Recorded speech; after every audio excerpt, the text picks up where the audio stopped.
días. Buenos días.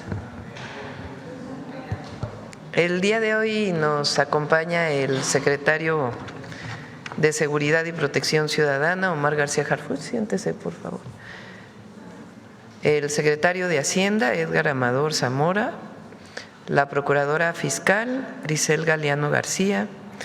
Y para el final de la conferencia, el detector de mentiras, como todos los miércoles, Miguel Elorza. El secretario García Harfuch, el secretario de Seguridad y Protección Ciudadana, nos va a platicar de un trabajo que han venido desarrollando el Gabinete de Seguridad junto con la Secretaría de Hacienda, en particular la UIF, de análisis de lavado de dinero. Nos va a platicar cómo es un trabajo que se viene desarrollando desde hace meses. El día de ayer salió un comunicado de la Secretaría de Hacienda de listado de una serie de casinos vinculados con esta práctica. Es un análisis que lleva ya muchos meses y entonces nos va a platicar sobre ello. Después viene un video que explica cómo es el esquema de lavado de dinero a través de estos centros de apuesta. Y después la procuradora fiscal nos va a explicar también cuál era el esquema de lavado de dinero de estos casinos. Repito, es parte del trabajo que ha estado desarrollando el Gabinete de Seguridad junto con la Unidad de Inteligencia Financiera. Y está aquí también el secretario de Hacienda para contestar cualquier pregunta. Entonces le doy la palabra al secretario de Seguridad y Protección Ciudadana.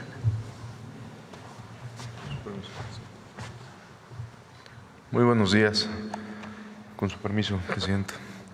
Hoy vamos a informar los resultados de un trabajo sistemático de investigación y análisis financiero para desmantelar actividades utilizadas para lavado de dinero. Esto permitió detectar 13 establecimientos de juegos y sorteos físicos y virtuales con operaciones irregulares en los estados de Jalisco, Nuevo León, Sinaloa, Sonora, Baja California, Estado de México, Chiapas y la Ciudad de México. El trabajo conjunto entre las instituciones del Gabinete de Seguridad, en estrecha coordinación con la Unidad de Inteligencia Financiera de la Secretaría de Hacienda, permitió identificar patrones de riesgo, irregularidades fiscales, operaciones inusuales y vínculos financieros transnacionales que afectaban la integridad del sistema financiero. Se analizaron casinos físicos y virtuales, un sector que por su naturaleza de manera intensiva de efectivo y transacciones digitales presenta riesgos relevantes de lavado de dinero. La Procuraduría Fiscal de la Federación analizó los posibles delitos fiscales y la evasión tributaria asociada a estas operaciones. La Unidad de Inteligencia Financiera, encargada de integrar los reportes de operaciones inusuales, así como de realizar el análisis estratégico y operativo que permitió identificar redes financieras vinculadas con presuntas actividades ilícitas. Estos avances también reflejan el valor de la cooperación internacional, especialmente con FinCEN y OFAC del Departamento del Tesoro de Estados Unidos. Esta colaboración permite fortalecer la capacidad del Estado mexicano en la prevención, detección y desmantelamiento de estructuras financieras transnacionales utilizadas por grupos para lavar dinero. Además, contribuye al intercambio de información financiera, coordinación en la aplicación de sanciones y medidas restrictivas, así como el cumplimiento de estándares y recomendaciones del Grupo de Acción Financiera Internacional, GAFI. Durante los últimos meses, la Unidad de Inteligencia Financiera realizó un análisis integral que se sustentó en la integración y cruce de información bancaria, fiscal y societaria. Esto permitió identificar operaciones financieras inusuales y estructuras económicas complejas dentro del sector de juegos con apuesta, así como detectar los siguientes patrones utilizados para ocultar recursos de origen ilícito. Casinos con operaciones en efectivo y simulación fiscal, donde se registró dispersión de recursos entre filiales y declaraciones en ceros. Casinos con flujos internacionales de origen extranjero, que transfirieron grandes montos a países como Rumanía, Suiza y Estados Unidos sin justificar su procedencia. Casinos digitales o plataformas tecnológicas no supervisadas que operaron pagos en línea y agregadores tecnológicos con destino a Malta y Emiratos Árabes Unidos, fuera de la regulación financiera nacional.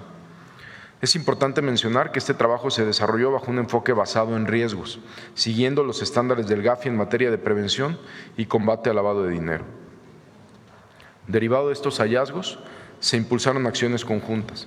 Se dio vista a la Procuraduría Fiscal de la Federación por posibles delitos de orden fiscal y omisiones en materia de cumplimiento tributario.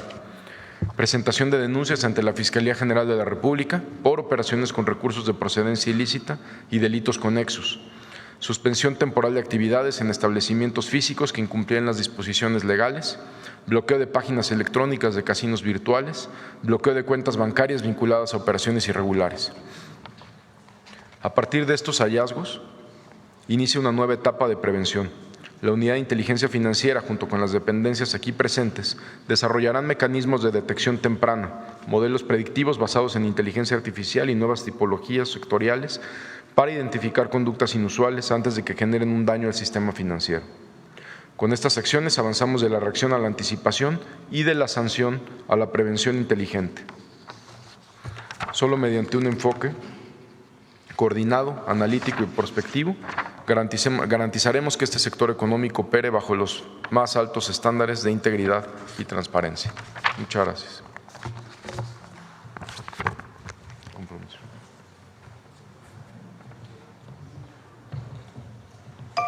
La Estrategia Nacional de Seguridad tiene como objetivo fortalecer la paz y la justicia en todo el país. Para lograrlo, uno de sus pilares es el análisis financiero, que permite detectar y desarticular mecanismos de lavado de dinero utilizados por organizaciones delictivas. En este marco, la Unidad de Inteligencia Financiera, en coordinación con la Secretaría de Hacienda y Crédito Público y la Secretaría de Seguridad y Protección Ciudadana, llevó a cabo una serie de acciones de análisis de operaciones inusuales, investigación e inteligencia que permitieron detectar un esquema complejo de lavado de dinero vinculado a casinos en diversas entidades del país. Estas empresas seguían tres tipos de patrones: uso de grandes cantidades de efectivo, redes que movían dinero proveniente del extranjero dentro del país y operaciones digitales que incluían transferencias y plataformas de pago para ocultar el origen del dinero. Estas sociedades registraban montos millonarios de efectivo, de hasta 50 millones de pesos en operaciones inusuales, así como transferencias internacionales dirigidas a empresas financieras tecnológicas en distintos países de Europa, utilizando diversas divisas. ¿Cómo operaba esta red financiera irregular? A través de la investigación se detectó un patrón operativo dentro de casas de apuestas y centros de entretenimiento. 1. Ingreso del dinero en efectivo. Los recursos provenientes de actividades ilícitas se introducían al casino mediante compras masivas de fichas o el pago de servicios simulados, como consultorías o donativos, para incorporarlos al sistema financiero. 2. Uso de empresas fachada y transferencias. Posteriormente, el dinero se movía entre empresas simuladas y múltiples cuentas bancarias. También se realizaron transferencias internacionales destinadas a proveedores o intermediarios, con el fin de dificultar el rastro del origen de los recursos. 3. Intermediarios de bajo perfil. Estas redes empleaban intermediarios como estudiantes, personas con ingresos bajos o sin actividad económica identificable, para realizar movimientos que simulen operaciones legítimas, reduciendo así el riesgo de detección. 4. Retorno del dinero al beneficiario. Finalmente, los recursos regresaban a los beneficiarios originales a través de cheques, pagos por supuestos servicios o compras verificables, dando apariencia de ingresos lícitos. Gracias a este trabajo de análisis, se identificaron 3 empresas con movimientos financieros irregulares y vínculos con redes del crimen organizado.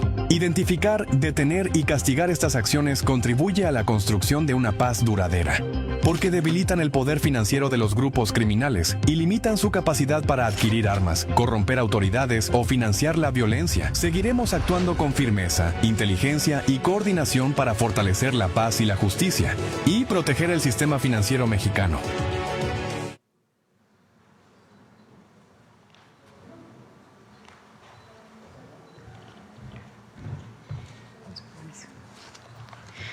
Buenos días a todas y a todos. Con su permiso, Presidenta. Hoy explicaremos de manera sencilla cómo operaban los casinos y plataformas de juego que fueron suspendidos por operaciones de lavado de dinero. Hablamos del modo de operación más común, aunque no del único. Como podrán ver en la pantalla, en este esquema, el casino utiliza a personas físicas, muchas veces con engaños o mediante robo de identidad. Se trata sobre todo de jóvenes, estudiantes, trabajadores, amas de casa o jubilados, personas que no ganan ni manejan grandes cantidades de dinero. Primero, a estas personas se les engaña o se les roba la identidad y los datos bancarios, que se usan para mover dinero dentro del esquema.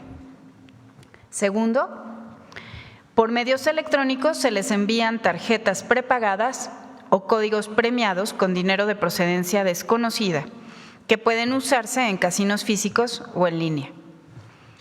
Tercero, con esos recursos la persona, a veces sin saberlo, realiza apuestas en el casino o la plataforma digital. Cuarto, el sistema del casino registra que esa persona ganó millones, pero ella nunca los recibe o ni se entera. Ese dinero se transfiere de inmediato a cuentas en el extranjero. Ya en el extranjero es enviado a países y destinos como paraísos fiscales, donde es blanqueado o lo insertan en otras apuestas para regresarlo después a nuestro país por los propios casinos o diversas empresas. Estas actividades han sido detectadas no solo por México, y en este esfuerzo también colaboran autoridades internacionales y de los Estados Unidos, como ya se mencionó. En algunos casos, la persona sí recibe en su cuenta una parte mínima de esas supuestas ganancias, pero le piden que la reenvíe o la use para hacer otras operaciones. Quinto, cuando el dinero regresa al país, lo hace disfrazado como ganancias legales o ingresos de empresas, y así lavaron el dinero. Sexto, ese proceso se repitió cientos o miles de veces en diferentes casinos y plataformas digitales. Cada operación parecía normal, pero en conjunto formaban un mecanismo sistemático para burlar la ley y lavar dinero. Es importante destacar que muchos de las y los jóvenes, mujeres, hombres o adultos mayores que fueron usados en estos esquemas no sabían lo que ocurría. Es cuanto. Muchas gracias. Bueno, pues esta es la información. Es importante que se sepa que se sigue investigando. Decidimos desde que entramos al gobierno que parte de la estrategia de seguridad tenía que ver también con lo que dicen muchos expertos, conocedores de estos temas y que además es obvio y evidente, que es dar seguimiento al recurso que está vinculado presuntamente con la delincuencia organizada o con algún esquema de lavado de dinero. Entonces, parte de esta investigación se fortaleció o se está fortaleciendo la unidad de inteligencia financiera de la Secretaría de Hacienda y trabajando coordinada con el Gabinete de Seguridad, con el Sistema Nacional de Inteligencia e Investigación, para evitar el flujo de dinero que pueda fortalecer a grupos de la delincuencia organizada. Bueno, pues ahora sí vamos a las preguntas. También es importante que sepan que estas investigaciones se realizan también con unidades, el símil de unidades de inteligencia financiera en Estados Unidos y en otros países del mundo. Es parte de la colaboración y de ser parte de una organización internacional contra el lavado de dinero. Bueno, ahora sí, vamos a las preguntas. Vamos a las preguntas. A ver el Universal y luego vamos acá. Presidenta, buenos días. Salvador Corona del Universal. Ayer Salinas Pliego mencionaba que es dueño de estos dos casinos que se muestran en la lista de los 13 casinos que fueron supervisados. Saber si van a implementar una denuncia directamente en cuestión a los dueños de estos casinos y cuáles serían los 11 restantes, Presidenta. Sí, no se pueden mencionar por parte de la autoridad los nombres de los casinos, de las empresas o de las plataformas, porque es parte de la investigación que se está siguiendo. Entonces, de parte de la autoridad no puede señalarse directamente esta investigación con nombres de las empresas, se está desarrollando la investigación. Por ley, de todas maneras, tiene que presentarse la denuncia cuando hay presunto lavado de dinero a la Fiscalía General de la República. Ese es parte del procedimiento y se va a seguir informando del trabajo que se realiza con esto que se identificó, que son los 13 casinos identificados, muchos de ellos de plataformas digitales y de otras investigaciones que se siguen haciendo. Presidenta, ¿sería esto formar parte de la iniciativa que están preparando, reforma de ley para endurecer pues, las medidas a los casinos? ¿Cuál sería el objetivo principal? Actualizar la ley. Hoy se hacen muchísimas apuestas de manera digital. Existen los casinos físicos, a donde va a hacer apuestas las personas, todos tienen que cumplir una normatividad, pero ahora ya hay muchísimos, lo ven ustedes anunciado en muchísimas redes sociales, televisión, etcétera, muchos casinos digitales. Entonces la normatividad para los casinos digitales pues tiene que actualizarse, porque cuando se hizo la ley no existía de la manera que existe hoy esta manera de apostar. Entonces tiene que regularse, porque si no se presta justamente al lavado de dinero.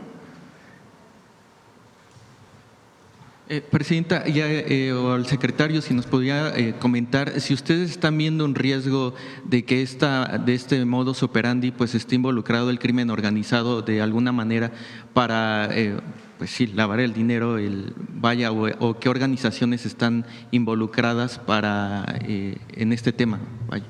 Gracias. Primero, lo que la UIF hace es detectar riesgos y operaciones inusuales. Por eso es la denuncia de FGR. Ya después viene una investigación complementaria, que es la investigación, digamos, la más relevante. Aquí hay dos cosas. Una, que se hagan operaciones con recursos de procedencia ilícita, y otra, que bajo un esquema se haga un lavado de dinero. No necesariamente tiene que estar relacionado con un cártel, por supuesto. O sea, el delito en sí de lavado de dinero pues es lo que se está investigando. Okay. Secretario, y aprovechando que está en el micrófono, hoy en el Universal publicamos una nota sobre que la Marina y fuerzas de seguridad han implementado un operativo Sable para contrarrestar el crimen organizado llamado Los Cromo, específicamente en el tren, en el corredor interoceánico. Presuntamente se quiere apoderar este grupo criminal de este corredor económico y sobre todo del tren, saber si ustedes tienen reportes, cuáles serían las acciones que están realizando pues para contrarrestar que los grupos criminales estén apoderando de este. Esa operación es el nombre de una operación que así se lo nombró Semara, un plan operativo que tienen, donde por supuesto participan todas las instituciones del Gabinete de Seguridad, que consiste principalmente en un despliegue territorial, donde tropas de la Secretaría de Marina se despliegan donde haya mayor incidencia, es para prevenir. Y hay otra parte que es con la Unidad de Inteligencia Naval y con todo el Gabinete de Seguridad, que es ya para objetivos específicos, para lograr su detención. ¿Es también un riesgo en esta zona del corredor interoceánico? Más que un riesgo es prevención en lugares donde tenemos denuncias, donde ha habido o indicios también de inteligencia para prevenir cualquier tipo de delito. Ok, Presidenta, dos preguntas nada más. El tema de las vallas aquí en el Zócalo capitalino, ¿cuál es el riesgo que ustedes están viendo, dado las manifestaciones que se prevén a finalizar la semana, que podría ser la CENTE, y también pues esta marcha de la generación Z? ¿Ustedes están viendo un riesgo en estas dos manifestaciones o la última principalmente que se prevé para el 15 de noviembre?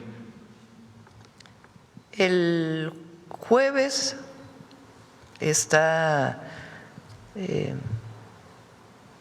recibimos información de que un grupo de profesores de la CENTE, de maestros de la CENTE, querían manifestarse y bloquear el Palacio Nacional.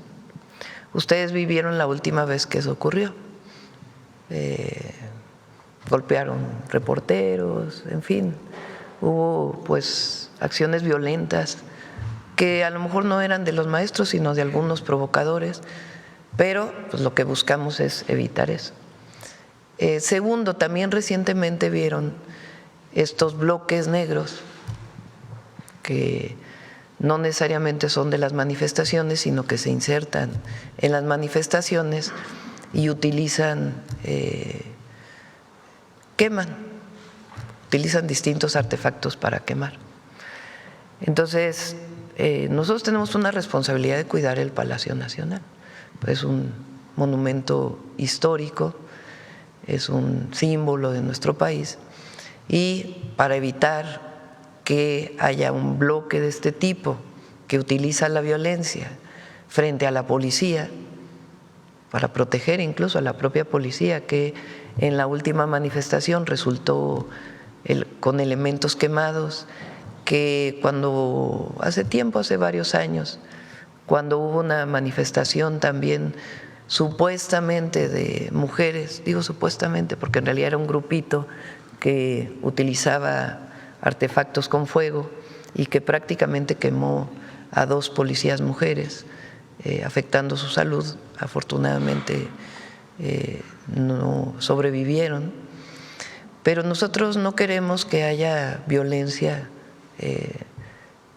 y que sea la policía quien enfrente a una situación de este tipo. Entonces, para ello se ponen las vallas, para prevenir que haya el uso de estos artefactos a un espacio público o a un espacio patrimonial. Entonces, es mejor poner las vallas a que haya un enfrentamiento que ponga en riesgo la vida de alguna persona. Entonces, ese es el objetivo de las vallas. Se ponen desde hace mucho tiempo a partir pues de que aparecen estos grupos que utilizan artefactos peligrosos y fuego. Entonces, ese es el objetivo, proteger pues la vida de las personas. Es mejor que haya una valla cuando se sabe que va a venir o hay una probabilidad muy alta de que vengan estos grupos, sea promovidos por quienes se manifiestan o que lleguen infiltrados a provocar. Entonces, es mejor así y proteger la vida de las personas. Ese es el objetivo. También hay que decir que casualmente, porque ayer lo dijo la secretaria de Gobernación, con la sección 22 y con otras secciones que tiene la Coordinadora Nacional de Trabajadores de la Educación, se tiene diálogo. Han ido varias veces, incluso a Oaxaca, la propia Secretaría de Gobernación, el secretario de Educación. Hay muchos apoyos que se han dado, no solo a los maestros, sino a los niños y a las niñas de Oaxaca, a petición de los profesores de Oaxaca.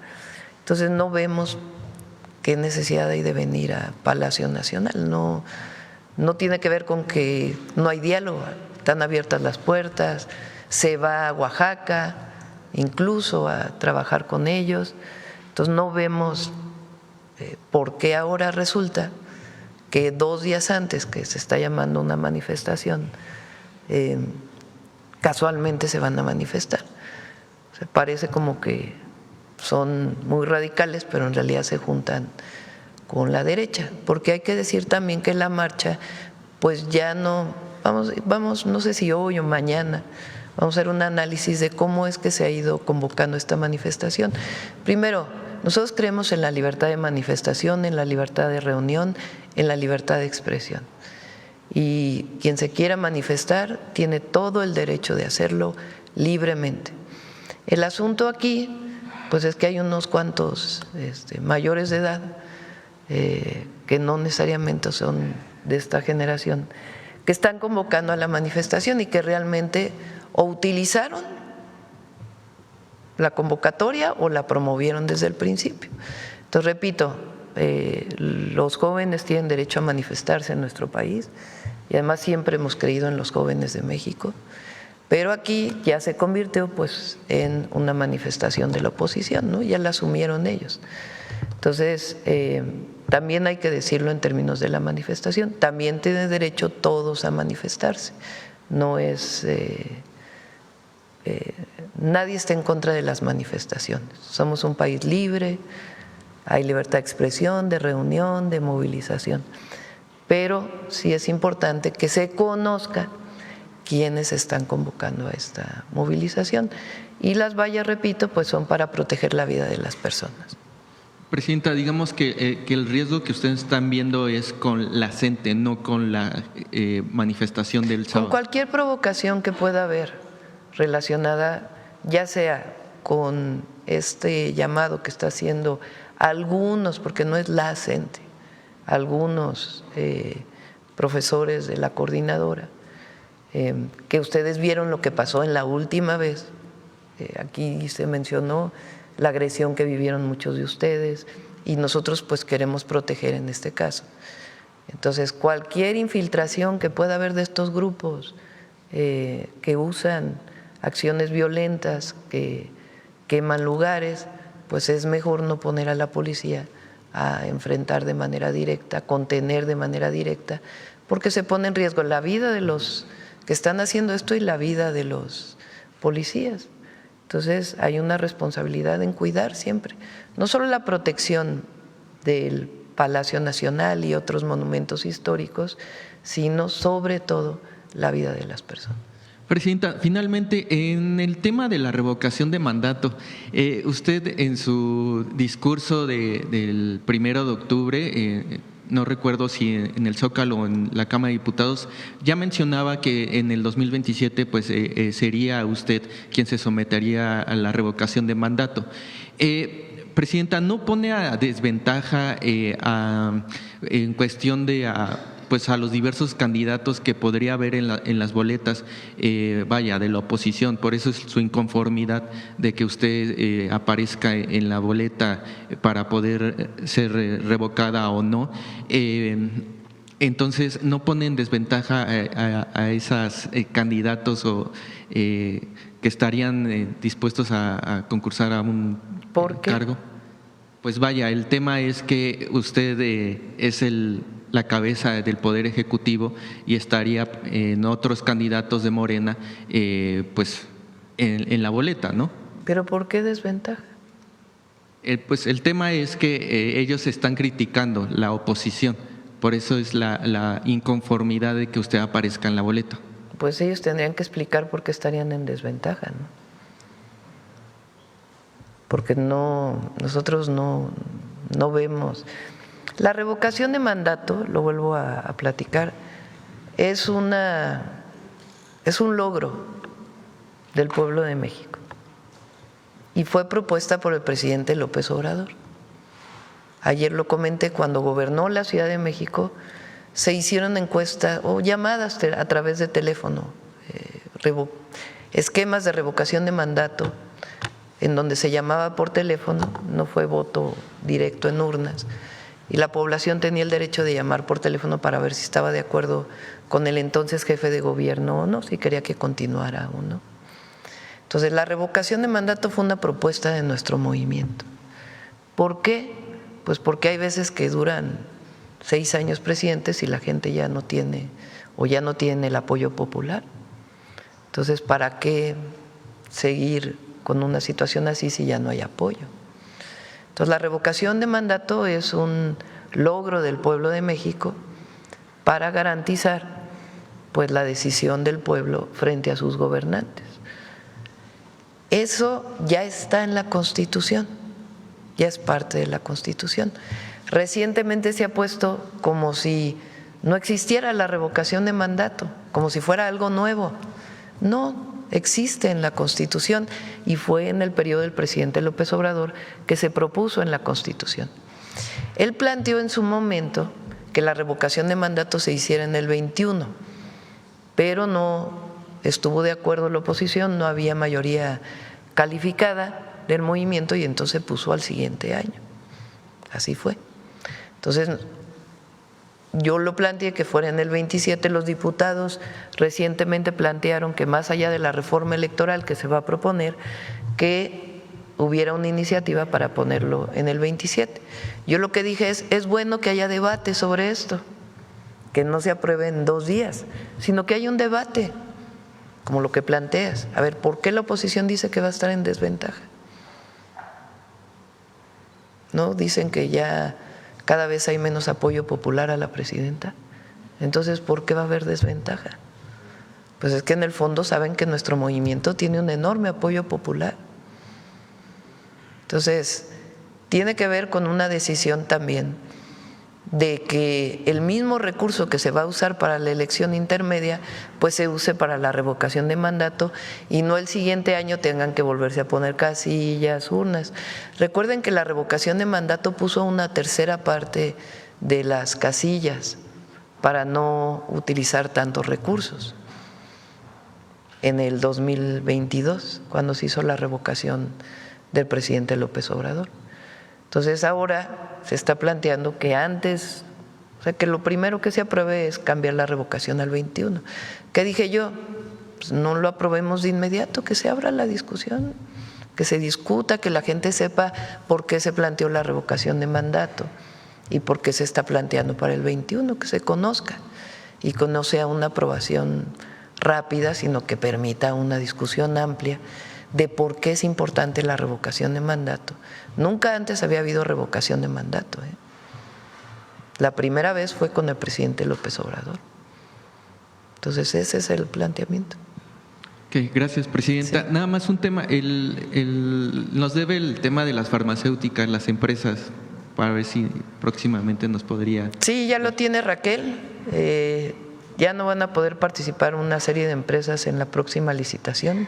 Se están haciendo todos los procedimientos administrativos y le decimos a Raquel a ver si no es esta semana, la próxima semana, porque ya estábamos esperando a que se hicieran los procedimientos administrativos para que se dé la información una vez que ya han sido sancionadas estas empresas. Sí. Buen día, presidenta. Manuel Pedrero, de los Reporteros MX. Preguntarle si usted o el Gabinete de Seguridad tiene información en la línea del tiempo de cuándo empezaron a operar este esquema de lavado de dinero. ¿Cuándo empezaron? Pues tienen años. ¿Desde hace cuánto habría que especificar y lo va a arrojar las investigaciones? Estas investigaciones de nosotros empezaron hace meses. Hace algunos meses. ¿Desde cuándo llevaban operando? Nos lo va a dar el propio análisis que más adelante concluyan las investigaciones. Muy bien. Para que los casinos estén operando necesitan licencias, permisos de la Secretaría de Gobernación. Ya nos informó que no pueden dar los nombres para no entorpecer la investigación. Sin embargo, en el pasado muchos secretarios de Gobernación se beneficiaron justamente por estar otorgando licencias y permisos. De hecho, con el presidente López Obrador en algún momento se hizo una conferencia especial para hablar de este tema, en el caso particular de Santiago Krill. Preguntarle si de estos 13 ya tienen conocimiento qué secretarios de Gobernación fueron los que fueron dando los permisos y si tienen algún vínculo con ellos. Al momento todavía no, lo vamos a informar en cuanto lo tengamos a la brevedad del análisis de cada uno y cuándo fueron otorgados los permisos. Y también no necesariamente desde que se otorgó el permiso estaban operando mal. También hay que ver desde cuándo iniciaron, que fue su pregunta inicial, desde cuándo estaban o tenían irregularidades. Muy bien. En otra pregunta… Pero es una buena pregunta. Es una muy buena pregunta. ¿Desde cuándo se otorgaron a estos 13 establecimientos los permisos? Entonces sí lo vamos a informar. ¿Y en qué gobierno se los dio? Sí, ¿y en qué gobierno? Muy bien. Bueno, voy a hacer un poquito de malabar con la pregunta debido a que no pueden dar información. Sin embargo, en el video apareció que se usaron a estudiantes engañados para que estos casinos pudieran operar a través del esquema de lavado de dinero. Una investigación del periodista Máximo Allende se filtró a través del portal Subjetivo una serie de documentos confidenciales de Grupo Salinas del 2023 en las que establecen en estos documentos la adquisición de jóvenes a través del programa Jóvenes Construyendo el Futuro. En una primera instancia, pues es un acto de incongruencia y de hipocresía el estar utilizando la televisora para atacar sistemáticamente a los programas sociales y después hacer uso de ellos. Eso es una primera instancia. De hecho, hay videos institucionales que remarcan el uso del programa, pues nada más de circulación interna, y afuera atacando el propio programa en sí. Sin embargo, pues son estudiantes, al final de cuentas, los que también forman parte de ese esquema. Preguntarle si tiene conocimiento, presidenta, de que en concreto alguno de estos grupos, con ese fin de usar a jóvenes, se haya beneficiado del esquema. ¿Del programa, dices? Sí. Son temas separados, no tiene que ver con Jóvenes Construyendo el Futuro. El esquema que da la Procuradora Fiscal es un esquema de cómo operaban estos casinos en particular, o algunos de estos casinos, uno de los esquemas. Entonces, ¿qué es lo que sucede? Una persona que gana o que tiene una beca, o que tiene un ingreso de 8,000 pesos mensuales. De pronto en su cuenta aparecen 50 millones de pesos. ¿Cómo aparecen esos 50 millones de pesos? Resulta que los ganó del casino. Entonces, ¿cómo? ¿Y cuánto apostó? O al revés, apuesta de pronto 50 millones de pesos en el casino. Y entonces, ¿de dónde salieron los 50 millones de pesos si gana 8,000 pesos mensuales o 9,000 pesos mensuales? Entonces, muchas veces, y esa es la investigación que se sigue haciendo, se suplanta la identidad, la persona ni siquiera sabe y de pronto le aparece dinero y luego ya no está el dinero en su cuenta. O sencillamente apuesta 500 pesos de una tarjeta que le dieron y le dicen cuando apuesta, ganaste 1,000 pesos, cuando en realidad el casino reporta que ganó 50 millones de pesos. Entonces todo el restante lo manda al extranjero y después lo regresa a través de esquemas de blanqueo. Son algunos de los múltiples esquemas de lavado de dinero que está encontrando la UIF. Y a la hora de encontrar que hay recursos que van al extranjero, pues se da aviso también a las unidades de inteligencia financiera de esos países para hacer la investigación conjunta. Justo, permítame separar esa parte, justo para que no se mezcle. En el pasado reciente, usted informó que aquí ya no se le daba ni un solo centavo a Televisión Azteca a través de publicidad oficial, ya que la tesis era de que cómo se le iba a dar dineros o contratos a través del Estado cuando esa empresa o grupo le debe dinero al Estado mexicano. ¿No aplicaría la misma lógica con el tema de los programas sociales, Presidenta? No tengo conocimiento, hay que preguntarle al secretario del Trabajo si ellos son beneficiarios de Jóvenes Construyendo el Futuro. Todavía. Documentos oficiales muestran que sí desde 2023. Bueno, pues habría que revisarlo. De todas maneras, porque es importante decirlo, ¿no? Esta es una investigación en particular, todas las investigaciones, tanto las que hace el SAT, el Sistema de Administración Tributaria, como estas investigaciones que está haciendo la UIF, tienen sustento legal. No hay nada que tenga que ver con un asunto político. Todo tiene sustento legal. Incluso en el caso de la deuda tributaria, pues como lo hemos explicado, son temas que vienen ni siquiera del presidente López Obrador, sino desde antes, algunos desde 2008. Entonces, todo tiene sustento jurídico, tiene sustento legal. También esto que se realizó para 3 establecimientos tienen todo un sustento jurídico legal y las pruebas de lavado de dinero. Entonces, esto es muy importante. Ya la parte de Jóvenes Construyendo el Futuro, pues tendría que revisarse. De hecho, empata en lo reciente publicado con Azteca por una sencilla razón. Denuncian una campaña de asedio y acoso con visitas del personal justamente de la Secretaría del Trabajo. Bueno, muchas veces lo que ocurre es que en el programa de Jóvenes Construyendo el Futuro el personal va a las oficinas para comprobar que en efecto se esté llevando a cabo correctamente el programa y no se esté haciendo un mal uso de ellos, ¿no? Entonces, así es una nota que salió recientemente. La Secretaría del Trabajo hace inspecciones rutinarias. En esas inspecciones rutinarias se hace a cualquier empresa, entre otras razones, siempre para garantizar derechos laborales, seguridad en el trabajo, en fin.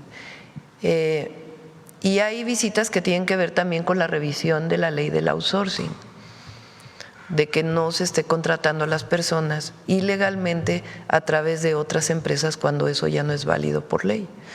Entonces, pero son inspecciones rutinarias que hacen a cualquier empresa, porque salió también que si a este grupo empresarial, a Reforma también lo dijeron que si habían ido por una nota que habían sacado, no tiene nada que ver con eso.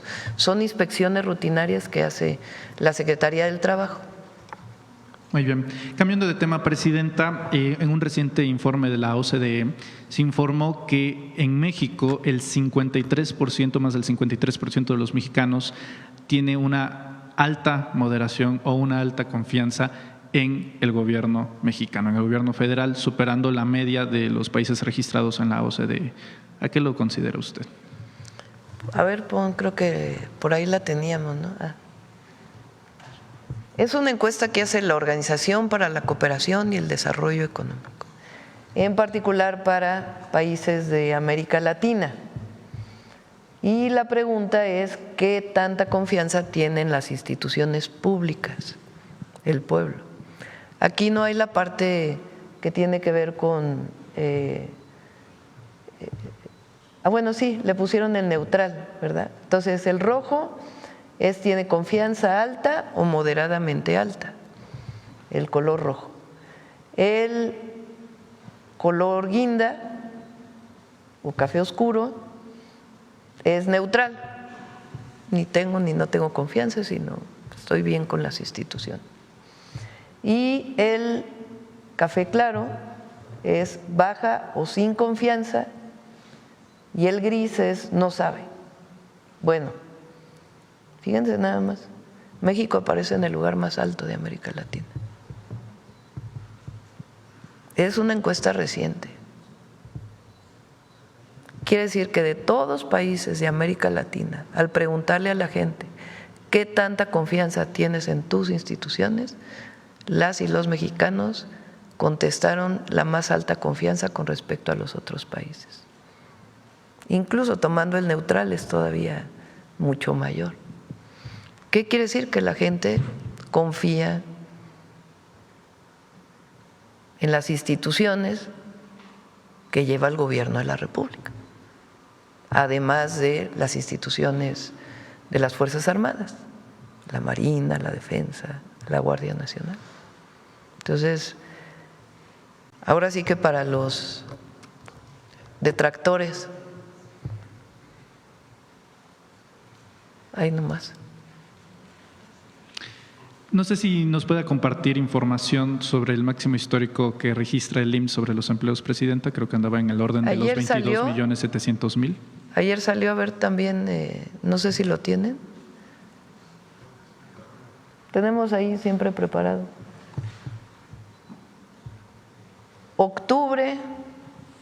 Entre octubre del 2024 y octubre del 2025 se crearon 170.231. El de octubre ese es muy importante porque salieron las cifras económicas hasta septiembre y recuerdan que yo les dije, va muy bien el empleo en octubre. Eso quiere decir que fue un periodo en particular, no necesariamente para el último trimestre, y la cifra de empleo es de en un mes se crearon 217.491 empleos. Y estamos en el octubre mayor, que es 22.789.173.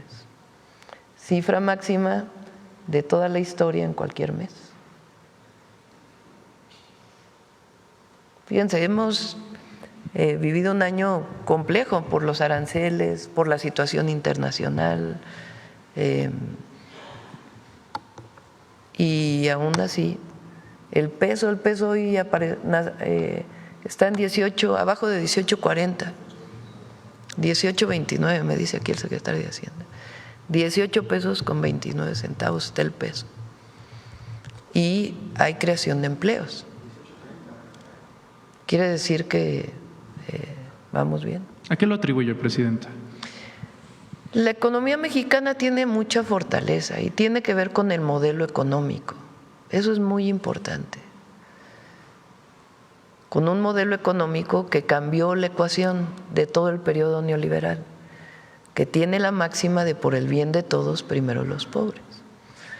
Entonces, los programas de bienestar, el aumento al salario y la facilidad para la inversión, porque por más que quieran decir que sí hay incertidumbre, pero provocada por una situación internacional relacionada con los aranceles que puso Estados Unidos internacionalmente, no es un asunto de México en particular, pero en esa condición hay mucha inversión. Recuerden que el primer semestre del año fue el mayor en inversión extranjera directa de todos los años, y sigue habiendo mucha inversión y confianza en nuestro país.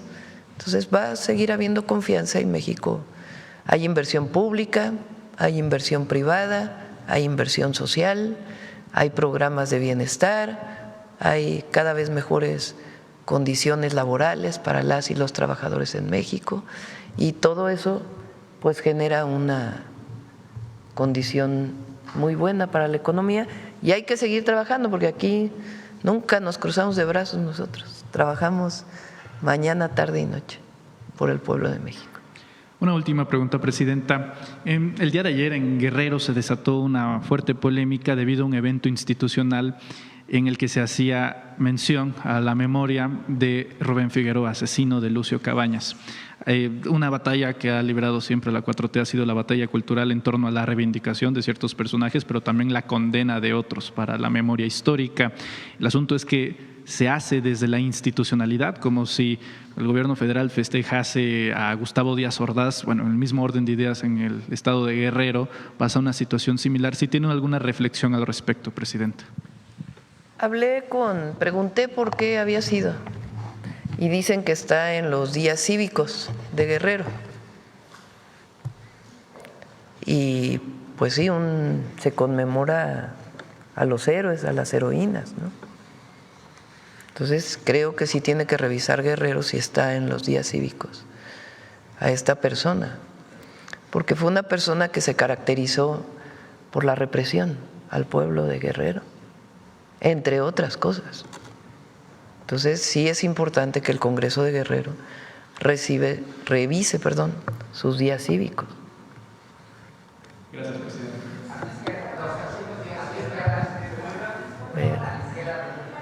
A ver, aquí el compañero. Gracias, Presidenta.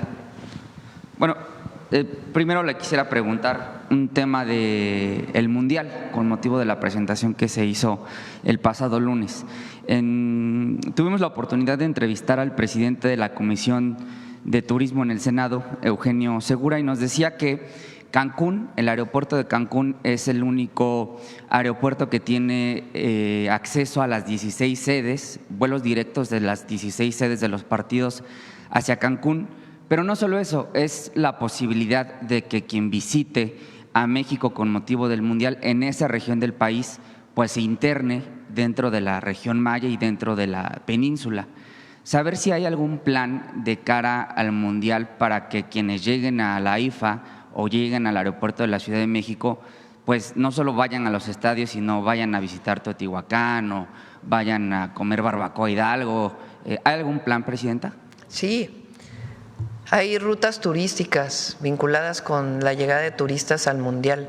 Eso es lo que vamos a presentar, ya sea la próxima o hasta la otra semana. Hay dos temas que queremos presentar. Uno, lo que van a hacer las ciudades sedes, la Ciudad de México, Guadalajara y Monterrey, que es importante que se conozca y que están trabajando los gobernadores y presidentes municipales para ello. Y también todo lo que estamos preparando alrededor del Mundial, que tiene que ver con mundialitos, actividades sociales, rutas turísticas, Conoce México. Son 10 acciones que estamos desarrollando para que niñas y niños pues vivan el Mundial, pero no solo en esa fecha, sino que se quede esta expectativa que se genera con un evento tan importante como el Mundial en México, para que los niños y las niñas sigan jugando fútbol. Entonces tiene que ver con ello y también con el turismo. Como tú dices, va a haber también en las 3 sedes algo especial. Está también los espacios en donde se va a poder ver todos los partidos, que es algo en coordinación con la FIFA. Entonces sí va a ser un momento, porque queremos que no solamente lo vivan quienes van al estadio o quienes tengan la televisión de paga para poder ver los partidos, sino que haya la oportunidad para que pueda todo el que quiera hacerlo ir a ver los partidos del Mundial. Son 5.5 millones de turistas los que se esperan, y en Cancún, bueno, en esa región, en la península, hay un tren, el Tren Maya, ¿no? Que te puede llegar. El Tren Maya es parte de las rutas turísticas, los hoteles del mundo maya son parte de las rutas turísticas, pero no solo, también están pueblos mágicos, son varias actividades que ya vamos a presentar. Muy bien, perdón, no me presenté. Máximo Allende de Subjetivo. Preguntando sobre el tema de revocación de mandato, a usted el pasado 7 de abril de 2022, el INE la censuró. No podía usted hablar de la revocación de mandato a favor o en contra. No solo usted, todos los titulares de los ejecutivos estatales, el Ejecutivo Federal, los partidos políticos. Lo cual resulta absurdo, Presidenta, si la persona a la que se le está imputando una revocación de mandato, pues que no pueda defender su gobierno, pues es ridículo. En América Latina han existido ya procesos revocatorios. Hacer la revocación fuera del periodo de elección intermedio tiene un costo de más de 1.600 millones de pesos, el equivalente a construir… No, más. Puede ser hasta más. Ahora la del Poder Judicial, pues fueron, ¿qué? 7,000 millones al final, ¿no? Casi 8,000 millones de pesos. En aquellos días el INE argumentaba que, derivada de la inercia de la capacitación electoral, el 70% de una elección, el costo es la capacitación electoral. Decían en aquellos días que, aprovechando la inercia del 21, en el 22 pues se reciclaron muchas de las personas que estaban como funcionarios. Lo cierto es que es caro hacer una revocación fuera del periodo. Justamente la iniciativa de Alfonso Ramírez Cuéllar para pasarlo al 27, pues permitiría ahorrarse ese dinero, pero mi pregunta particular es, Presidenta, si usted considera que también debería el titular del Ejecutivo, los partidos políticos, toda la sociedad mexicana, pues debatir si se revoca o no el mandato de la persona, en este caso, pues su mandato, Presidenta. Ya está en la Constitución, eso ya, digamos, ya no está a discusión si se hace o no revocación de mandato. Lo que se planteó es que se haga en el 27 en vez de en el 28. ¿Por qué? Pues por lo que tú dices, que se aproveche toda la organización de la elección para también… Sería elección al Poder Judicial, elecciones de presidentes municipales, diputados, gobernadores en algunos de los estados y la revocación de mandato. Entonces se aprovecha y se hace todo en el 2027. Claro que tiene que organizarse muy bien y definir cuáles son las características. Entonces, por eso mi planteamiento de que lo proponen los diputados para avanzar en este periodo, esa aprobación. Y lo que planteé es, a ver, que no se aprueben 2 días, 3 días, sino vamos a que se abra un debate en el país de todo lo que planteas, no solamente el término de cuánto le cuesta al pueblo de México, porque le cuesta al pueblo de México hacer en otro año la revocación de mandato, sino cómo se realiza. Eso es parte de lo que debe debatirse. Y nosotros reivindicamos que exista la revocación de mandato y que la gente diga a la mitad del periodo quieren que siga la presidenta o no quieren que siga la presidenta. Sí. Es muy sano para el país. Incluso en 2022 hasta periodistas y personas no servidoras públicas, organizaciones civiles fueron sancionadas por el INE en este acto de censura que emprendieron en 2022, no solo en contra del presidente López Obrador, sino en general de algunos personajes que se posicionaban a favor o en contra de la revocación. Entonces sí es un caso que como dice, debería de ser estudiado. Ahora, si me lo permite, por último, Presidenta, solo para ahondar sobre este tema de las becas de jóvenes construyendo el futuro. En Subjetivo publicamos efectivamente esta semana un documento de Grupo Salinas que da cuenta de que se benefició con más de 4,280 becas del programa Jóvenes Construyendo el Futuro. No solo Televisión Azteca, sino Banco Azteca y las otras entidades, las otras empresas que integran este consorcio. Son el equivalente a 153 millones de pesos pagados por el Estado mexicano entre el salario mínimo y el seguro social que se le da a los jóvenes. Y todo bien, ¿no? Las empresas de hecho es la idea que puedan ofertar, dice este documento, Grupo Salinas ofertó más de 12,000 espacios para becarios desde 2019 y hasta 2023. Insisto, todo bien, la idea es que pues los jóvenes se vinculen a una empresa y luego puedan quedarse a trabajar ahí o adquieran experiencia. El problema radica, Presidenta, en que dice Salinas Pliego el día de ayer en un video, pues que son parásitos los que están en el gobierno por cobrar impuestos, pero parásito también sería pues o más parásito sería el criticar e hipócritamente criticar a un programa. Esto lo digo también a colación de lo que dijo Javier Alatorre, que sugirió que el muchacho que ultimó a Carlos Manso era beneficiario del programa, lo cual es dolosamente falso. Lo mismo respaldado por su patrón, por su jefe Salinas Pliego. Entonces hicimos esta investigación, damos cuenta de las 4,280 becas de las que se benefició el Grupo Salinas, un equivalente de los 77,000 millones de pesos que se dice debe, pues ya le regresamos en salarios 153 millones de pesos en becas. Preguntarle, Presidenta, si usted consideraría que en los programas sociales, particularmente este que se otorga a las empresas, pues queden fuera las empresas que tienen créditos fiscales, es decir, las empresas que no pagan sus impuestos, pues que no puedan acceder a este tipo de programas. Vamos a separar la respuesta, ¿no? Lo primero, este grupo dice que lo que hace el gobierno tiene un sentido político en contra del Grupo Salinas, ¿no? Lo ha dicho muchas veces. Bueno, si tuviera un sentido político, ¿por qué Jóvenes Construyendo el Futuro también está en este grupo? Es decir, no hay ningún planteamiento de que este programa, para beneficio de los jóvenes, porque no es para beneficio de las empresas, es para beneficio de los jóvenes, esté ahí. Eso es lo primero, la mejor demostración de que no hay un asunto político, sino jurídico, legal. Repito, porque se habla de Estado de Derecho cuando se quiere y cuando no, no. Estado de Derecho quiere decir cumplir con todas las obligaciones, no hacer trampa para pagar impuestos. Estado de Derecho quiere decir que si tienes un casino, pues tiene que estar dentro de la ley. Estado de Derecho quiere decir que todos cumplamos con la ley, la autoridad en primer lugar y también el individuo y también las personas morales. Personas morales son empresas. Entonces, todos tenemos que cumplir con la ley. Entonces, esto no tiene nada que ver con un asunto político. Quien lo politizó realmente fue él. Ahora, si queremos debatir políticamente, vamos a debatir políticamente y vamos a seguir contrastando los dos proyectos de nación que se plantean. Los dos proyectos de nación que se plantean es uno que critica a todos aquellos que reciben becas o pensiones de los programas de bienestar, porque dice que no se lo merecen, que no han trabajado, que deberían de trabajar para ganar esos recursos.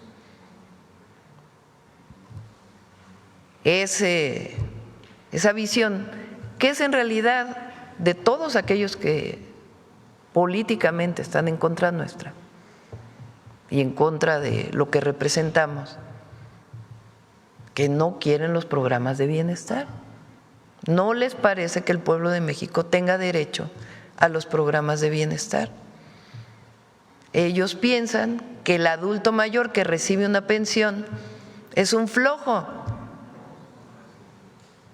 Lo dijo en su momento Fox. Parásitos, dice Salinas. Parásitos. Imagínense decirle a una adulta, a un adulto mayor que ha dado su vida por su familia, por su comunidad, por el país, por la patria, decirle parásito. Entonces, ellos consideran que los programas de bienestar no deberían existir. En la campaña el PRIAN dijo que apoyaba los programas de bienestar, terminó la campaña y dijeron: nunca hemos estado de acuerdo con los programas de bienestar. Bueno, hay personas que además públicamente dicen que no están de acuerdo con los programas de bienestar y se benefician de ellos. Vimos a Cuadri cómo fue a pedir su tarjeta de adulto mayor, y a muchos otros, Madero, en fin, muchos otros, que públicamente dicen que están en contra y luego van y se benefician de ello. Y dicen, bueno, es que es universal y está en la Constitución. Bueno, pero si estuvieras en contra, tendría que haber cierta congruencia. en este sentido también. Si consideras que Jóvenes Construyendo el Futuro es un programa que no beneficia a los jóvenes, ¿por qué te haces parte de ese programa? En efecto, pues hay una contradicción. Pero lo que está en el fondo son los dos proyectos de nación. Como lo decía ayer, así como hay dos proyectos de nación, uno en el tema de la seguridad, que llama a la guerra, que llama a romper con todas las leyes, que pone a delincuentes al frente de secretarios de la Secretaría de Seguridad, como fue García Luna y Calderón, que llevaron, como lo mostramos ayer, vuelve a poner la gráfica de homicidios, Belmont, vuelve a poner la gráfica de homicidios que pusimos ayer. Así como hay quien defiende que la mejor estrategia fue la de Calderón y la de Peña Nieto, y que no muestra el daño que le provocó a la nación y al pueblo de México, pero que además no tuvo resultados porque aumentaron los homicidios. Ese es un proyecto que tiene que ver con la reivindicación de estar fuera de la ley, incluso con el permiso para matar, porque eso es la guerra, permiso para matar.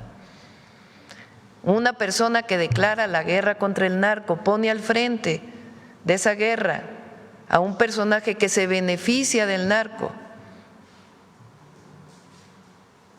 que habla de daños colaterales, que es población civil, niños, niñas, como necesarios en un proceso, y que además el resultado que da a las sociedades más homicidios, 145% más homicidios que cuando entra.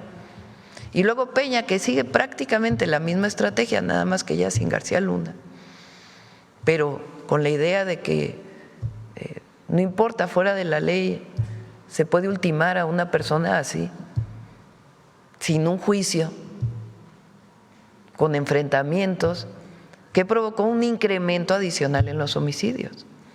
Pues ese es un proyecto de nación, es un proyecto de nación que benefició a muchos con corrupción, un proyecto de nación de privilegios, un proyecto de nación que generó desigualdad, pobreza, que nunca utilizó los recursos públicos para beneficio del pueblo de México ni para obras estratégicas, que benefició a unos cuantos. El resultado en homicidio, incremento.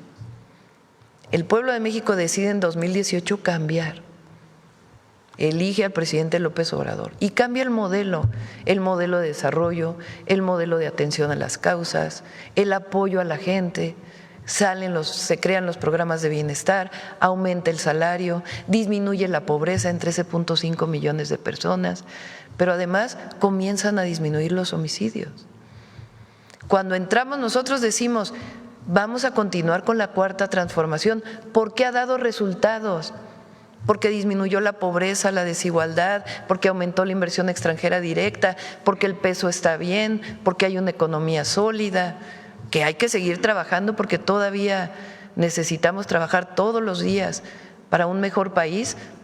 Eso es lo que estamos haciendo. Y en seguridad, ¿qué hicimos?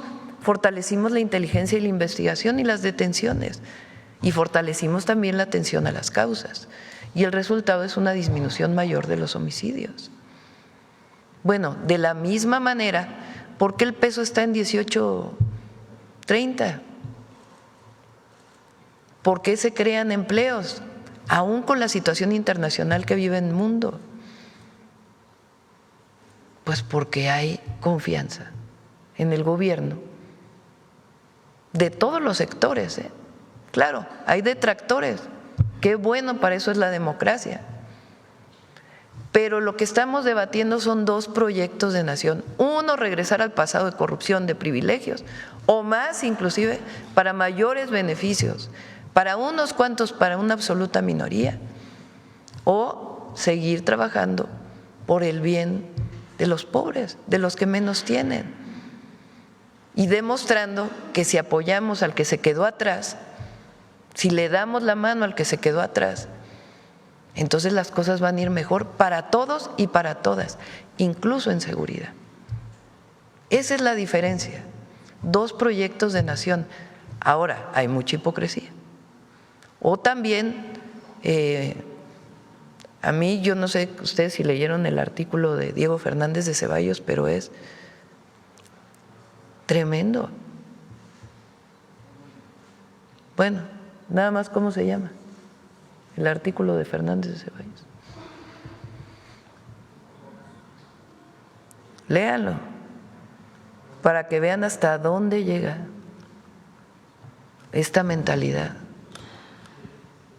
Entonces, sí son 2 proyectos. Y ahora que se está planteando la manifestación del sábado, nada más que haya información, quién convoca, cómo se convoca, quiénes van a asistir, quiénes ya reivindicaron. Fox ya reivindicó que va a venir a la marcha, no es muy de la generación Z, ¿verdad? Los priistas en la Cámara de Diputados ya lo reivindicaron, en fin, montón de personas que no son necesariamente ni chavorrucos llegan, pues. Sí. Asesinato atroz, muerte maravillosa, así se llama el artículo. Es indignante. Sí. Por eso hay que estar muy informados, todas y todos, y saber qué es lo que se está debatiendo. Y por supuesto nosotros siempre escuchar a todos los sectores, a los jóvenes, siempre. Por eso vamos a ser más preparatorias, vamos a ser más universidades y siempre vamos a apoyar a los jóvenes. Pero hay que escuchar quién convoca, cómo se convoca, que ya ha habido mucha información en las redes. Y por otro lado, regresando a tu pregunta original, pues que haya consecuencias, ¿no? Si no estás de acuerdo con el programa Jóvenes Construyendo el Futuro, pues no te beneficies de él, ¿verdad? Si no estás de acuerdo con la pensión adulto mayor, pues no te beneficies de ella, ¿no? De perdiz ya nomás. Mi último planteamiento, Presidenta, justamente tiene que ver con esa gráfica, porque ese joven, Ubaldo, quien ultimó a Carlos Manso, creció en el Michoacán de La Tuta, de la hermana de Felipe Calderón, pidiéndole favores para que financiara su campaña. Creció en el periodo de Fausto Vallejo, con los hijos de Fausto Vallejo reuniéndose con los grupos delictivos, con Castillo entregándole armas a las presuntas autodefensas, con un Silvano Aureoles que, bueno, pues está prófugo de la justicia ahora. Ese joven creció en un ambiente, digamos, propiciado por esa guerra contra el narco, y llega a los 17 años al inicio de la transformación. Hoy un joven que llega a los 17 años tendrá garantizado una beca en la secundaria, una beca en la preparatoria, una beca en la Universidad de Jóvenes Escribiendo el Futuro, tendrá una beca para poder trabajar si sale de la universidad o si decide que ya quiere trabajar con un salario digno de 8,500 pesos, entiendo que habrá un incremento al salario mínimo, tendrá garantizado pues acceso a una vivienda en renta asequible, o pues bueno, si quiere comprar su casa, 600,000 pesos, las casas que está haciendo el Infonavit, ya las fuimos a visitar, la verdad es que están mejor que los departamentos que se ofertan acá en la Roma Condesa. Presidenta, la generación de la transformación ya nace con una serie de derechos, que están en la Constitución. Yo quisiera preguntarle si a la par, usted adelantaba que iba a presentar quienes han convocado a esta marcha, ¿no? Las cuentas. Vicente Fox claramente ya no creo que haya mucho colágeno en esas rodillas, pero lo cierto es que esta generación Z sí nace, sí crece con una gama de derechos. Preguntarle, Presidenta, si usted reforzaría pues esto que están haciendo de tequios, murales. A los jóvenes les gusta congregarse, les gusta compartir, les gusta ser parte de un grupo, de alguna agrupación. No necesariamente tiene que ser de un grupo delictivo, sino pues que se reúnan entre ellos, y lo que hacen con las jornadas de paz pues es maravilloso. Entonces, preguntarle si reforzaría eso, no solo en Michoacán, sino en toda la República.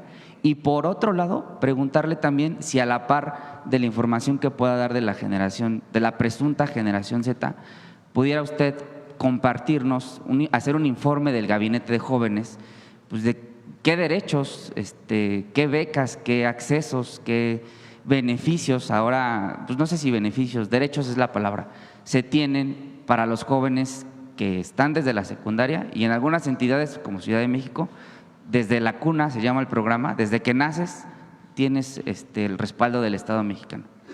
Y más, porque nosotros, esta canción que se hizo viral, que hizo una joven ahí en Jalisco y que se hizo muy viral, el de hay que construir más preparatorias que queden cerca de la casa y que cuando salgan de la secundaria se vayan directo a la preparatoria, que es un discurso que yo hago en un mitin. Es que eso es lo que queremos, que no falten escuelas para los jóvenes y que en efecto cuando salgan de la secundaria no tengan que moverse tantos kilómetros, tantas horas para poder ir a la preparatoria. Entonces, además de lo que ya existe, de la beca Benito Juárez, de los apoyos que se dan de más universidades, de las universidades Benito Juárez, de Jóvenes Construyendo el Futuro, queremos construir más escuelas y que en la escuela también haya deporte, que haya cultura y que estén cerca de donde viven los jóvenes. No queremos que los jóvenes, yo pregunto en los mítines, ¿qué es mejor? ¿Que los jóvenes estén en la calle o en la escuela? Pues todos obviamente contestan, en la escuela. Durante todo el periodo neoliberal se dejaron de construir escuelas. Entonces, ahora hay que construir esas escuelas y que los jóvenes se sientan a gusto de ir a la escuela, que no se sientan con la dificultad del aprendizaje, sino todo lo contrario, que las y los maestros abracen a los jóvenes, que en vez de aprender de manera esquemática, de memoria, sea un proceso de aprendizaje distinto, en donde el joven de 16 años o el adolescente de 16 años se sienta reconocido, sea parte de un grupo, que se sienta parte de una comunidad, que de por sí esa edad tiene sus complicaciones naturales de la edad. Pasas de ser niño a ser adulto, es ese periodo complejo para todo el ser humano. Bueno, que en ese periodo el Estado esté cerca de los jóvenes. Entonces, ya existen muchos derechos que antes no existían. Yo he platicado cómo cuando entré a la preparatoria había movimientos enormes de rechazados, así se les decía, rechazados. Que a un joven se le diga rechazado. Después le dijeron nini, pero rechazado. Soy un joven rechazado. ¿Rechazado de qué? Si todo lo contrario, la sociedad tiene que abrirte los brazos y particularmente el Estado. Entonces, además de todo lo que existe, tenemos que darle más a los jóvenes para evitar que un joven se acerque a un grupo delictivo, que se acerque a las drogas. Viene ahora, sigue la campaña del fentanilo, viene ahora la campaña contra las metanfetaminas, que es una droga que se usa más en México que el fentanilo. Entonces, todo eso y parte de las jornadas de paz que se hacen desde el Instituto de la Juventud, desde las escuelas, vamos a continuar con ello, desde pequeños hasta que puedan tener un empleo con un salario digno. Gracias, Presidenta. Bueno, vamos. A ver, ¿quién? A ver, vamos con la compañera y atrás luego la otra compañera. Y luego Carlos, si quiere. Muchas gracias, Presidenta. Jimena Mejía, de Grupo Imagen. Consultarle, ayer el secretario de Educación informó en el Senado que el gobierno federal prepara una reforma al sistema de superación magisterial para que sean los propios maestros quienes definan el nuevo esquema de plazas, promociones, ascensos y reconocimientos. Mario Delgado adelantó que va a desaparecer la unidad del sistema para la carrera de las y los maestros. ¿Con esto esperan que los maestros estén satisfechos con sus demandas y evitar estos megaparos y plantones que haya? La reforma educativa de Peña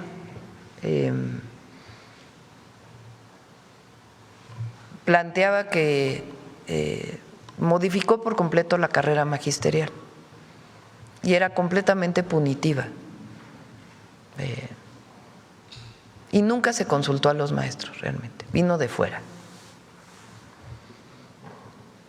Cuando llega el presidente López Obrador, echa la mayor parte de la reforma educativa para atrás y sobre todo la parte que tiene que ver con la basificación de los maestros. Y entonces hace casi 1 millón de bases, basifica casi 1 millón de maestras y de maestros. Aún así, las maestras y los maestros, más allá de su representación sindical, dicen que hay todavía temas en lo que se llama la UCICAM, que es el esquema de la carrera magisterial, con la que no están de acuerdo, como por ejemplo la movilidad de una escuela a otra y otros temas que han planteado. Ahora que fue el 15 de mayo, modificamos el esquema de movilidad dentro de la UCICAM, pero yo me comprometí a que ese esquema de la UCICAM iba a desaparecer. ¿Qué lo va a sustituir? Lo van a decidir las maestras y los maestros. ¿Cómo? Con una consulta desde las escuelas. A todas las maestras y maestros los vamos a consultar. Si no se va a decidir nada desde el gobierno y tampoco solamente con las organizaciones sindicales, sino desde abajo. ¿Qué opinan las maestras y los maestros? ¿Cómo debe ser la carrera magisterial? Pues si alguien debe opinar, pues son las maestras y los maestros, no una visión desde fuera de cómo deben ser las cosas. Entonces, este proceso lo vamos a llevar a cabo a partir de enero del próximo año en una consulta abajo, con todas y todos los maestros, y que ahí nos digan pues cuáles son las necesidades y qué es lo que opinan de cómo debe darse este proceso. Entonces, ese es lo que vamos a llevar, y Mario habló pues de algunas ideas que se han planteado. Esperaría que esto pues frene un poco la forma tan radical que actúan los maestros en estos plantones, o que pueda abonar a que no haya el megaparo. Pues, a ver, el paro que hubo recientemente fue de un porcentaje de maestros, no es de las y los maestros, es de un porcentaje de maestros, en particular en algunos estados. Depende de ellos. Nosotros siempre vamos a estar abiertos al diálogo y a cumplir con lo que estemos también en condiciones de cumplir, ¿verdad? Porque podrían prometer muchas cosas que no hay las condiciones para cumplirlas. Y siempre vamos a buscar las mejores condiciones laborales y académicas basadas en lo que ellos y ellas nos digan. Entonces, es una visión completamente distinta. Hay que recordar también que con la reforma… ¿Por qué no pones ahí a Claudia X González otra vez? ¿Cómo fue aquella ocasión y la represión que hubo contra los maestros? Porque se impuso una reforma educativa en contra de la opinión de la gran mayoría de los maestros. Y nosotros no, nosotros actuamos distinto. Nosotros consultamos y trabajamos con las y los maestros. Y se cumple en la medida en que sea posible. Eso es delincuencia organizada, queridos amigos. Están organizados para delinquir. No trafican quizá droga, trafican con el dinero nuestro y con el futuro de los niños. Y eso, en mi opinión, es tan grave como traficar drogas. Son unos pinches delincuentes y hay que intervenir. 2 días después, y no es autoritarismo, es Estado de Derecho. 2 días después vino la represión en Nochistlán. Digo, para recordar la historia, ¿no? Y cómo no somos lo mismo. No somos lo mismo. Ok, Presidenta, consultarle. Se aprobó recientemente el presupuesto de egresos de la Federación y con ello los diputados aprobaron un incremento en sus propias percepciones anuales. Esto está en contraste a la política de austeridad y parece que sí hay consenso en las bancadas para estos aumentos. ¿Usted haría un llamado al bloque de las bancadas de la 4T a la austeridad, a poner el ejemplo realmente? Ya depende de los diputados, ¿no? El pueblo de México sabe lo que pensamos. El gobierno, los legisladores deben estar en la justa medianía. Y los recursos de la gente, pues son de la gente. Entonces, yo no considero que deba haber privilegios. Entonces, y que el poder es humildad, siempre. Es lo que nos da la cercanía con la gente, con el pueblo. Y asumir las responsabilidades cada uno que nos corresponde. Pero bueno, ya depende de los diputados. Y por último, Presidenta, ayer trascendió la posibilidad de que el exgobernador de Veracruz, Javier Duarte, pueda recibir su libertad anticipada. Se aplazó esta audiencia para el próximo 19 de noviembre. ¿Tiene alguna opinión sobre esta posibilidad? Ayer pregunté, me mandaron una nota de que que está por cumplir su sentencia. Eso es lo que me informaron. Y no tengo conocimiento si tiene algún otro proceso abierto o no. Pero lo que me informan es que pues está por cumplir su condena, que fue hace tiempo, más allá pues de la sanción moral y ética que tenga la sociedad. Le agradezco. Sí. A ver, queda con la compañera, ¿verdad? Gracias, Presidenta. Celsin Juárez, de noticiasdefrente.com. Presidenta, conocer su opinión sobre lo que publicó el diario londinense The Economist ayer sobre que México se ha vuelto un lugar menos peligroso bajo su mandato. Destaca detenciones e incautaciones de armas, aunque, también afirma que queda muchísimo por hacer en un país profundamente lastimado por el crimen organizado. Menciona además que su gobierno está probando una actitud diferente contra el crimen y la violencia. Yo creo que se refieren a los programas sociales, el atender las causas. Pero también se pregunta si su gobierno podrá reconstruir las instituciones de seguridad que han estado por mucho tiempo coludidas con el crimen y romper el control que mantienen grupos criminales en algunos estados en este sexenio. Presidenta, ¿qué opina sobre este artículo y qué responde a lo que pregunta?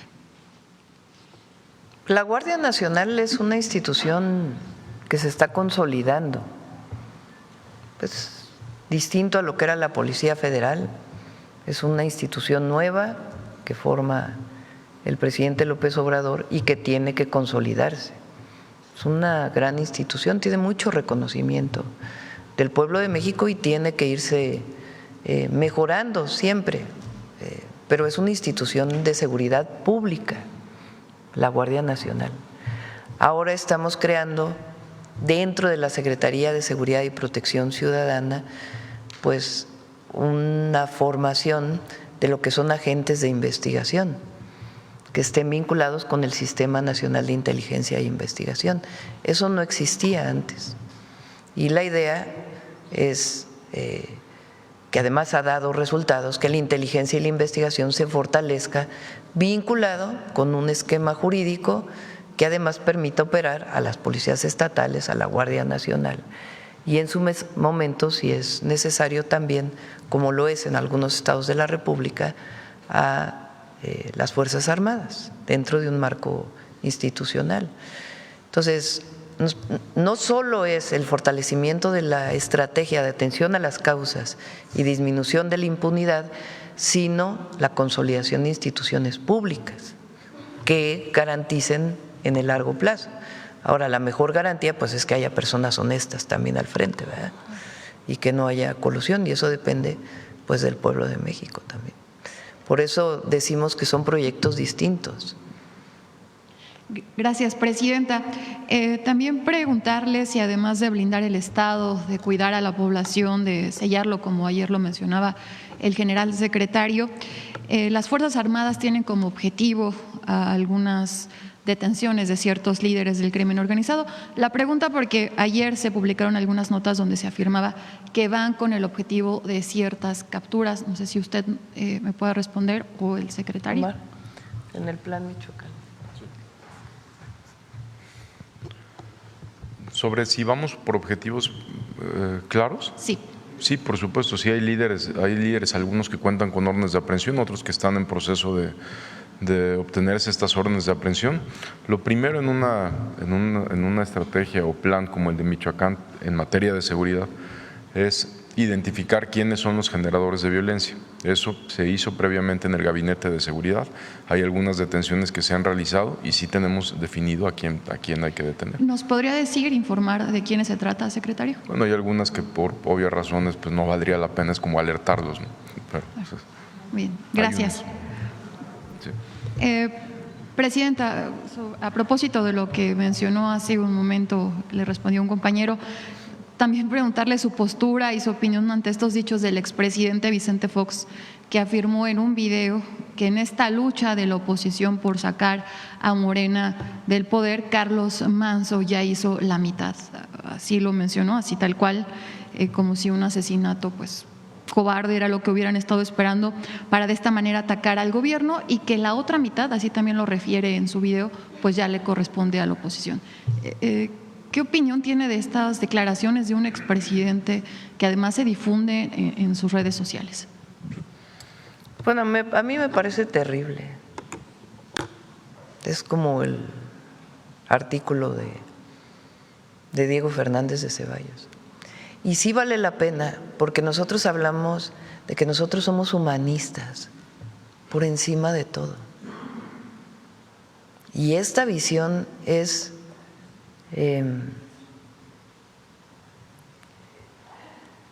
¿cómo es posible? Ni siquiera me vienen las palabras.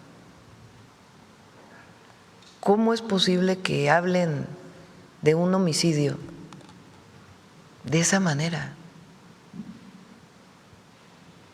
Por eso en algún momento lo dije, a ellos no les importa ni las familias que sufren, ni les importa Michoacán, ni les importa Uruapan, ni les importa el país, ni les importa México, y menos el pueblo. A ellos les importa regresar por sus fueros, regresar al poder para su beneficio. Eso es lo que está en el fondo. ¿Cómo se beneficiaron durante el sexenio de Fox? La familia de su esposa. Ya hay que recordar todo eso. Todas las corruptelas que hubo en ese sexenio. ¿Cómo es posible? No les importa nada más que ellos mismos. Y a unos cuantos que en su momento se vieron beneficiados por el poder público, que también de eso vamos a hablar en su momento, ¿verdad? Porque hay que recordar también cómo se hicieron las fortunas de muchos, porque eso de que nacieron pobres, pues no mucho, ¿verdad? No, crecieron al amparo del poder público, que fue lo que siempre planteamos. Nosotros estamos a favor de que la iniciativa privada invierta. Estamos a favor de que tengan un papel importante en nuestra sociedad. Pero que el gobierno sirva a unos cuantos, eso no, eso ya no. Nosotros fuimos elegidos para servir al pueblo,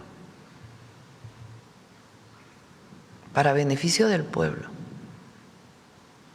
Y claro, gobernamos para todos y para todas, pero por el bien de todos, primero los pobres. Esa es la gran diferencia. Entonces, si leen esos artículos y escuchan de fondo o analizan esas declaraciones, díganme ustedes en esas declaraciones, ¿qué hay de fondo? ¿Amor a México? No. Amor al pueblo, menos. Amor a las víctimas, tampoco. Lo que hay es un deseo enorme de regresar a beneficiarse del poder. Eso es lo que hay de fondo, por eso digo, y no se nos olvide, son dos proyectos de nación. Uno, regresar a la corrupción y los privilegios, y otro, seguir avanzando para beneficio del pueblo y de todos, porque la máxima es por el bien de todas y de todos. Gracias, presidenta. También han concluido ya los Juegos Panamericanos en Chile y los deportistas han conseguido una participación histórica al conseguir 100 medallas. Además, la selección mexicana femenil consiguió el tercer lugar en el Mundial Sub-17. ¿De qué manera los logros de estos deportistas, presidenta, que bueno, pues dejan a México en alto, pueden emocionar, motivar a los jugadores de la selección mexicana? Bueno, van a jugar el Mundial el próximo año. ¿Debe ser inspiración también para ellos ahora en el Mundial que se viene? Pues para todas y todos los mexicanos. Yo creo que cuando vemos a una atleta triunfar en mexicano triunfar en una justa como estas, en una olimpiada, un torneo, pues da mucho orgullo, porque representan a México, más allá de representar a su persona, que además con muchos sacrificios, porque llegar a esos niveles de competencia requiere mucho sacrificio personal de la familia y mucho esfuerzo, mucha disciplina, pues son un ejemplo para todas y todos los mexicanos, pero además es un orgullo que generan en todas y todos los mexicanos muy grande. Entonces hay que reconocerles y siempre a todos los que están y a los que no ganan medallas también, porque claro que da orgullo que suene el himno nacional con una medalla de oro, pero quien llegó en cuarto, en quinto lugar, en sexto, en séptimo, es el mismo esfuerzo y todos ponen en alto el nombre de México.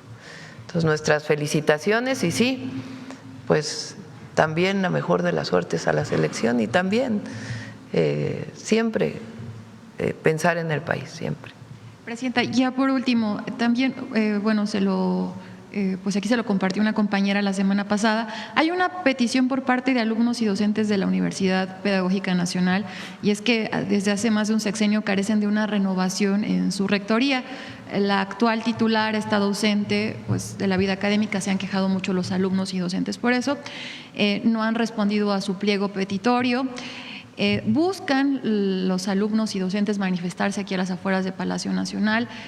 No sé si sea posible que puedan hablar con el secretario de Educación, Mario Delgado. Sí, le pedí, de hecho creo que el secretario ha hablado ya con algunos de ellos, pero le pedí a Mario que lo atendiera y sí me dijo que ya lo estaba revisando, atendiendo y sí que hable con las personas que pues están inconformando. Muchas gracias, presidenta. Yo creo que ya cerramos temprano hoy, mucha información. Gracias a todas, a todos. Detector de mentiras, perdón. Con su permiso, presidenta, buenos días a todos y todas. Como ha ocurrido desde que se aprobó el presupuesto de egresos de la Federación en 2019, en este año también han circulado mentiras señalando falsos recortes al presupuesto de 2026 en diversos sectores como salud, seguridad y educación. Estos recortes, por supuesto, no existen, al contrario, hay incrementos. Por otro lado, diversos comentócratas han señalado que existe censura y con su propia enunciación desacreditan su dicho. Veamos el video del detector de mentiras de esta semana.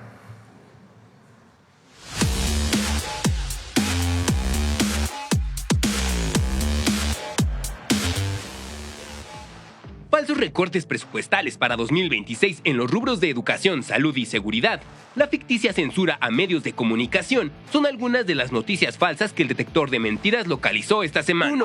Mentiras sobre el presupuesto de egresos 2026. Entre el 3 y el 10 de noviembre, en 10 medios de comunicación se publicaron hasta 104 notas y columnas de opinión sobre el presupuesto de egresos 2026, de las cuales 17, es decir, el 16%, contenían afirmaciones falsas que fueron reproducidas en redes sociales y medios electrónicos. A. Recorte a salud. Aprueban el presupuesto de egresos, el cual va a recortar fondos a seguridad, salud y al capo, y luego como si nada, ¿eh? Menos dinero a los institutos nacionales de salud y hospitales de especialidad. Morena les recortó, les pasó tijera, 10,000 millones de pesos en comparación con 2024. ¡Mentira!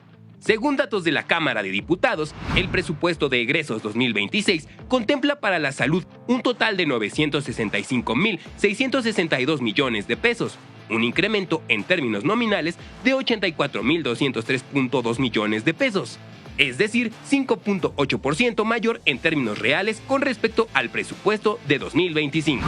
Para 2026, los institutos nacionales de salud, los hospitales y la Comisión Coordinadora de Institutos Nacionales de Salud de la Secretaría de Salud tendrán un aumento de 12.94% con respecto al presupuesto que recibieron en 2025. B. Recorte a seguridad. A seguridad, que es la Secretaría de Seguridad, ¿sí? Le quitan 18.6%. Ahí tenemos seguridad. En comparativo con el de este año se le reduce el 18%. ¡Mentira! El presupuesto de egresos 2026 contempla para los asuntos de orden público y de seguridad interior un incremento de 11.120 millones de pesos, lo que equivale a 17.6% más en términos reales para 2026. C. Recorte a educación. ¡Mentira! El presupuesto de educación para 2026 proyecta un total de 1.1 billones de pesos, un aumento real de 3.4% respecto a 2025, lo que representa el 4% del Producto Interno Bruto. Este presupuesto incluye incrementos en becas y programas sociales. 2. El Gobierno de México censura a medios de comunicación con una inspección de la Secretaría del Trabajo. Llegó personal de la Secretaría del Trabajo y Previsión Social, se presentaron en nuestras instalaciones y es una estrategia más para censurar